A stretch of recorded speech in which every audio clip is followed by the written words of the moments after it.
আগামী প্রধানমন্ত্রী তারেক রহমান, এটা এখন স্পষ্ট। জামাত আমিরের ঘুম হারাম, ঢাকা 17 আসনে নিজেকে পরিচয় দেওয়া আমি তারেক রহমানের প্রতিদ্বন্দ্বী সেই প্রার্থীরও ঘুম হারাম। এদিকে লন্ডনের ল্যাংটা সুলেমান খ্যাত পিনাকি ভট্টাচার্যেরও ঘুম হারাম।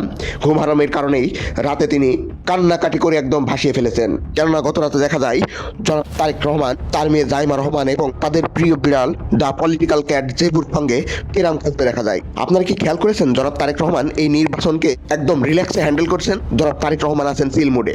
আর তারেক রহমানের এই হাসি খুশি ভাবে থাকাই বলে দেয় যে আগামীর প্রধানমন্ত্রী হচ্ছেন একমাত্র তিনি।